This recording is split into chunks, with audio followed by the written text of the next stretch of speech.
On nous demande dans ce numéro 4 de placer des sixièmes.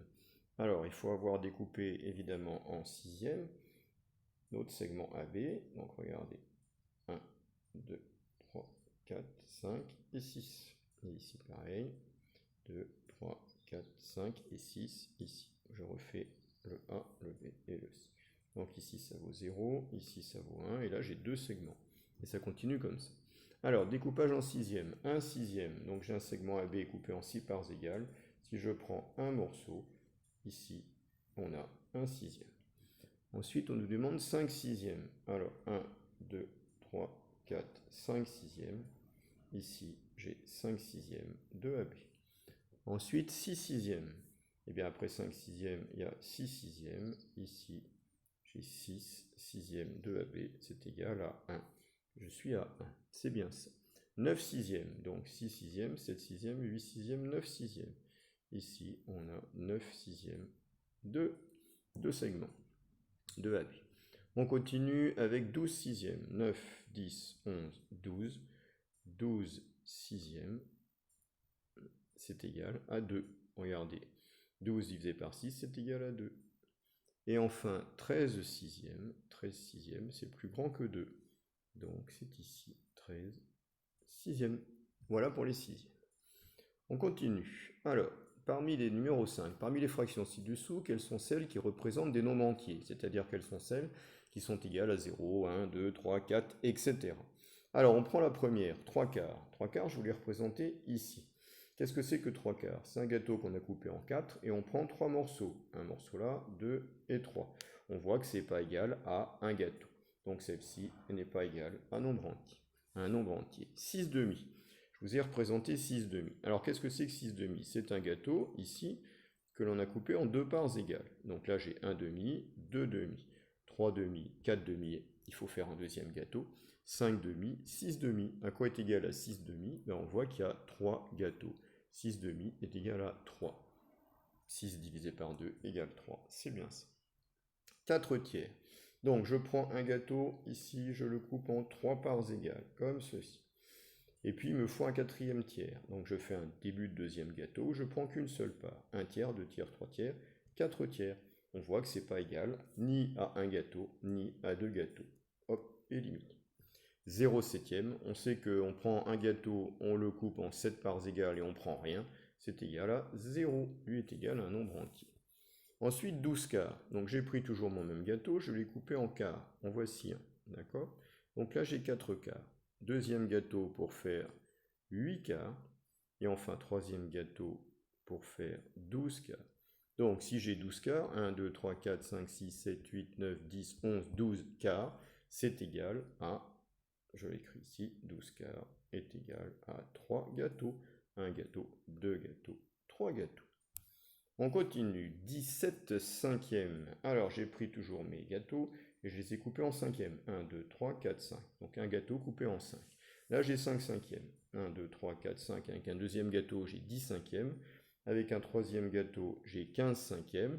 Plus un début, 16 et 17 cinquièmes. Ça n'est pas égal ni à 3 gâteaux, ni à 4 gâteaux. Éliminé. 18 sixièmes. Je prends mon gâteau, je le coupe en 6. 1, 2, 3, 4, 5, 6. Il me faut un deuxième gâteau, 7, 8, 9, 10, 11, 12 sixièmes, 13, 14, 15, 16, 17, 18 sixièmes. Qu'est-ce que c'est que 18 sixièmes? Vous l'avez deviné, c'est égal à 3 gâteaux, ou 3. Donc 18 divisé par 6, 3 fois 6, 18, c'est bien égal à 3. On continue. Alors, 6 18e.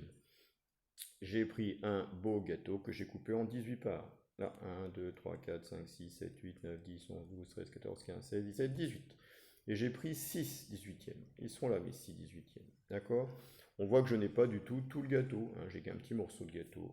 Ça n'est pas égal à un nombre entier. 6 tiers. Je prends un gâteau, je le coupe en 3. Ça fait 3 tiers. 4 tiers, 5 tiers, 6 tiers avec un deuxième gâteau. J'ai 2 gâteaux. 6 tiers égale 2. 6 divisé par 3, c'est égal à 2. On le retrouve par le calcul. 3 sixièmes, j'ai pris un gâteau ici, je l'ai coupé en 6 parts égales. Et je prends 3 parts. 1, 2 et 3. c'est pas égal à un nombre entier, hein. J'ai pas mon gâteau complet, ni 0, ni 1, ni 2, 3 gâteaux. Donc éliminé. Voilà, c'est fini. Donc on passe maintenant au numéro 6. Pour chacune des figures, trouve deux fractions, enfin d'abord une, puis peut-être deux, et pourquoi pas plus, hein, qui représentent la partie colorée, donc moi la partie hachurée. Alors, premier schéma. On cherche donc une première fraction. Le plus simple, à mon avis, c'est de compter les carreaux comme ceci.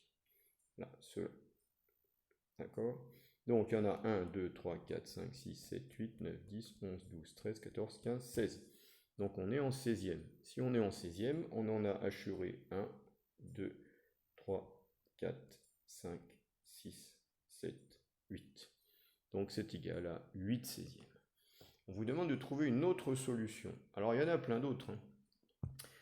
Si on a compris au niveau des fractions, on voit que 8 par rapport à 16, c'est exactement la moitié. Alors, si on prend ces deux morceaux, on va effacer. Si je trouve la gomme, elle est là. J'efface tout ça. J'efface lui, donc j'enlève 4 morceaux. Bon, ne vous inquiétez pas, je vais les remettre. Voilà, je les mets des places, hein. Ils étaient à droite, je les mets à gauche. Ils étaient à droite, je les mets à gauche. Voilà. Vous allez me dire à quoi ça sert. Ben regardez, ici, on prend notre gâteau et on imagine qu'on le coupe simplement en deux. On l'a coupé en deux. Une grosse part ici, une grosse part ici. Eh bien, on a un demi. Voilà, un demi. Alors, on pourrait essayer d'en trouver d'autres en cherchant, en coupant comme ceci, en 4, ou en coupant ici en 64e. Mais bon, c'est un peu difficile.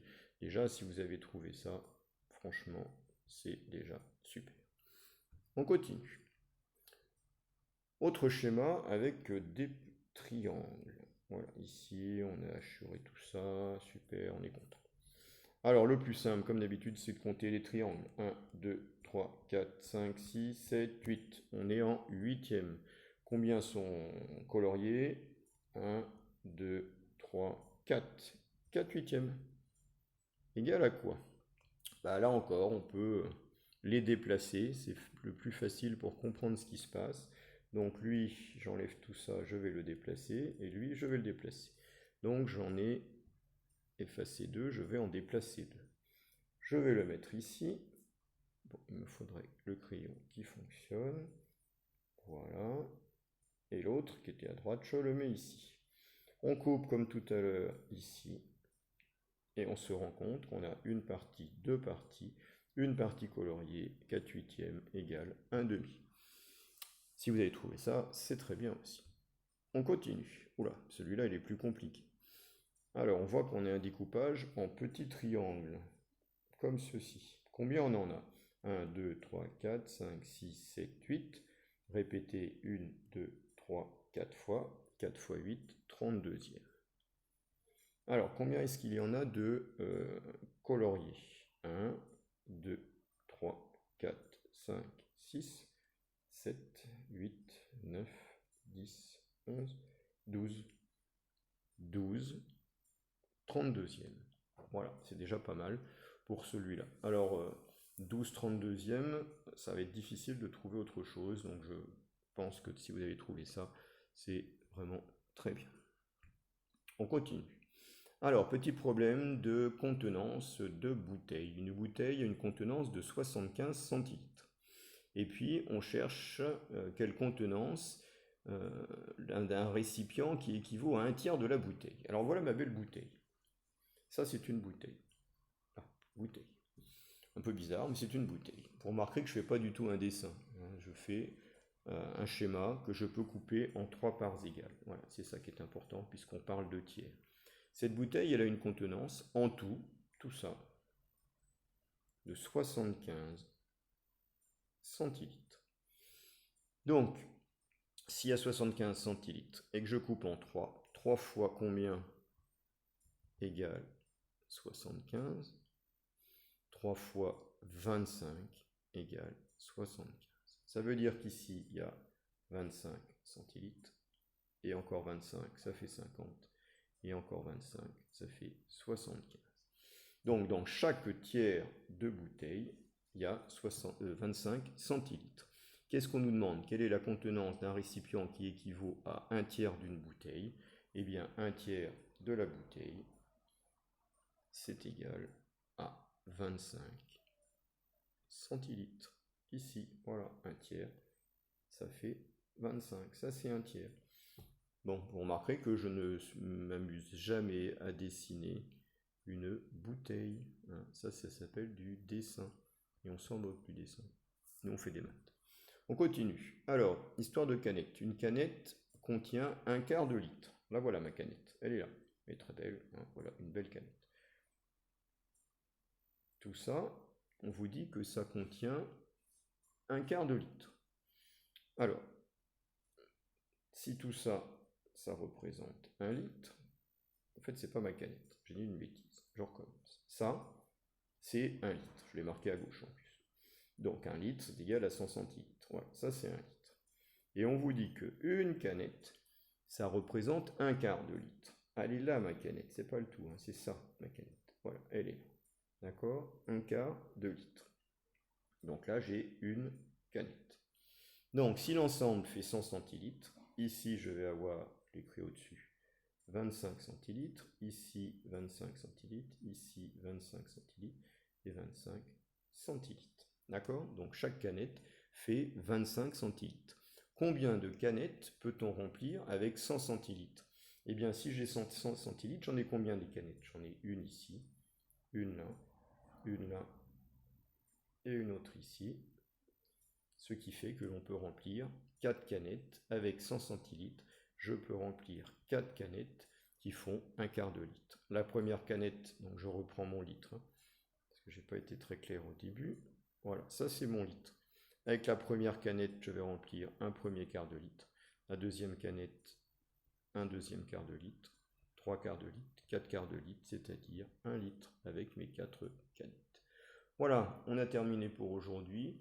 Donc si vous avez réussi, très bien. Si vous n'avez pas réussi, vous pouvez recommencer en changeant les nombres et puis en disant à vos parents de vous aider avec d'autres dessins ou d'autres... Voilà, c'est fini.